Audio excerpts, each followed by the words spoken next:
Hello everyone. तो आज इस वीडियो में हम ऐसे हार्मोन्स के बारे में जानेंगे कि जो आपकी इनफर्टिलिटी यानी कि प्रेगनेंसी ना कंसीव होने का सबसे बड़ा कारण हो सकता है। तो फ्रेंड्स, जब आप प्रेगनेंसी कंसीव करना चाहते हैं और आपको प्रॉब्लम आती है, आपकी प्रेगनेंसी कंसीव नहीं होती है, तो आप जब डॉक्टर के पास जाते हैं तो डॉक्टर आपके हस्बैंड की भी जाँच करवाते हैं और आपकी ब्लड टेस्ट करवाते हैं, अल्ट्रासाउंड करवाते हैं और कुछ हार्मोनल टेस्ट करवाते हैं, ताकि आपकी प्रेगनेंसी कंसीव ना होने का यानी कि इनफर्टिलिटी का कारण पता लग सके। तो फ्रेंड्स, जब आपके डॉक्टर आपसे हार्मोनल टेस्ट करवाते हैं तो उसमें एक इम्पॉर्टेंट हार्मोन्स होता है, प्रोलैक्टिन हार्मोन्स। जी हाँ फ्रेंड्स, अगर प्रोलैक्टिन हार्मोन्स आपकी बॉडी के अंदर बढ़ता है तो आपके पीरियड डिस्टर्ब होते हैं, या हो सकता है आपके पीरियड ना हो और महीने चढ़ चढ़ के आपको आए, और साथ में फ्रेंड्स ये आपकी इनफर्टिलिटी का एक सबसे बड़ा कारण हो सकता है। फ्रेंड्स, हम बात कर रहे हैं प्रोलैक्टिन हार्मोन्स की, जो कि मिल्क हार्मोन्स के नाम से जाना जाता है और लैक्टेशन यानी कि मिल्क प्रोडक्शन में हेल्प करता है। इसके अलावा फ्रेंड्स, ब्रेस्ट प्रोडक्शन में भी हेल्प करता है।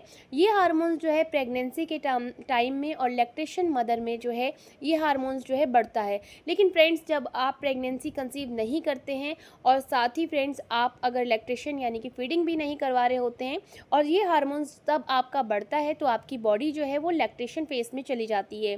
जैसा कि आप जानते हैं कि जो माएँ अपने बच्चों को दूध पिलाती हैं तो वो प्रेगनेंसी उनके लिए कंसीव करना थोड़ा मुश्किल हो जाता है, क्योंकि उनके अंदर प्रोलैक्टिन हार्मोन्स का लेवल बढ़ने से और हार्मोन्स जो कि फर्टिलिटी में हेल्प करते हैं वो भी बढ़ जाते हैं, जिसकी वजह से लैक्टेशन के दौरान प्रेगनेंसी कंसीव होना बहुत मुश्किल हो जाता है।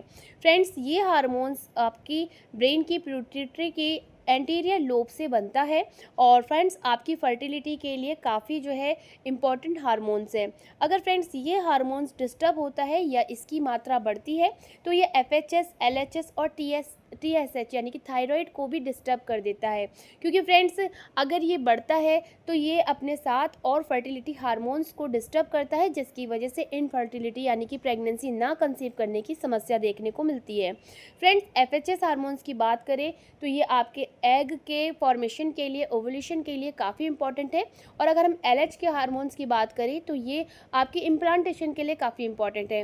लेकिन फ्रेंड्स, प्रोलैक्टिन हार्मोन्स बढ़ने की वजह से कभी कभी इतना ज़्यादा बढ़ जाता है कि ओवुलेशन भी नहीं होता है, साथ में आपके पीरियड जो हैं वो इरेगुलर हो जाते हैं या फिर एब्सेंट हो जाते हैं, या फिर फ्रेंड्स आपका अगर फर्टिलाइजेशन हो भी जाए तो ये हार्मोन्स डिस्टर्ब होने की वजह से इम्प्लांटेशन होने में यानी कि बच्चे को बच्चेदानी में चिपकने से भी रोक सकता है।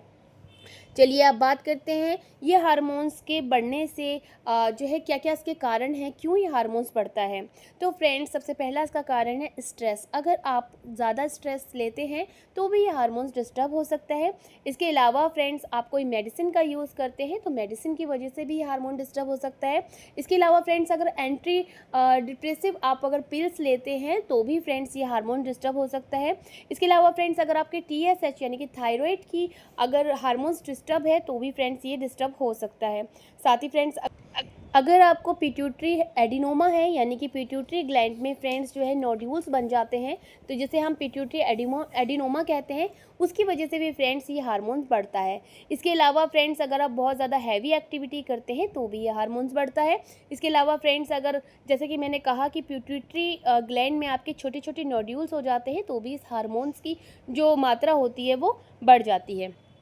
इसके अलावा फ्रेंड्स, ये प्रेगनेंसी में और लैक्टेशन के दौरान बढ़ता है। लेकिन फ्रेंड्स, नॉन प्रेग्नेंट लेडी में अगर ये बढ़ रहा है और आप लैक्टेशन भी नहीं करवा रही हैं तो एक चिंता का कारण हो सकता है, आपकी इनफर्टिलिटी का कारण हो सकता है और साथ में पिट्यूटरी ट्यूमर का भी कारण हो सकता है। आइए अब बात करते हैं कि ये जब होता है तो आपको बॉडी के अंदर क्या क्या सिम्टम्स देखने को मिलते हैं।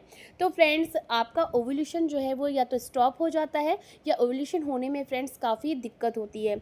इसके अलावा फ्रेंड्स, आपको हेडेक रहना स्टार्ट हो जाता है, आंखों से कम दिखना शुरू हो जाता है और आपका ब्रेस्ट से डिस्चार्ज भी हो सकता है अगर इसका प्रोडक्शन बहुत ज़्यादा हो जाए तो। इसके अलावा फ्रेंड्स, आपके पीरियड इरेगुलर हो सकते हैं और आपको इम्प्लांटेशन में दिक्कत आ सकती है। तो ये सब थे फ्रेंड्स इसके सिम्टम्स अगर ये आपकी बॉडी में बढ़ रहा है। और आइए आप जानते हैं कि डॉक्टर इसका पता कैसे लगाते हैं कि ये आपकी बॉडी में बढ़ रहा है या नहीं। तो फ्रेंड्स, इसका ब्लड टेस्ट द्वारा लगाया जाता है। फ्रेंड्स, इसमें प्रोलैक्टिन हार्मोन्स की जांच की जाती है ब्लड के द्वारा, और फ्रेंड्स ये अर्ली मॉर्निंग में इसकी जो है सैंपल लिए जाते हैं, वो भी खाली पेट। तो उससे फ्रेंड्स इसका पता लगता है कि इसकी वैल्यू कितनी है। और फ्रेंड्स वैसे इसकी वैल्यू जो है 25 से कम होनी चाहिए, जो कि आपके जो है प्रेगनेंसी कंसीव करने के लिए काफ़ी अच्छी रहती है। इसके अलावा फ्रेंड्स अगर आपको जो है इसकी वैल्यू बहुत ज़्यादा मिलती है तो डॉक्टर आपको एमआरआई करने की सलाह देते हैं, क्योंकि फ्रेंड्स अगर आपके ब्रेन में कोई प्रकार का ट्यूमर पैदा हो रहा है तो भी फ्रेंड्स इसकी मात्रा बढ़ती है, इसलिए डॉक्टर ब्रेन का एमआरआई आपको करने को देते हैं अगर इसका अमाउंट बहुत ज़्यादा है।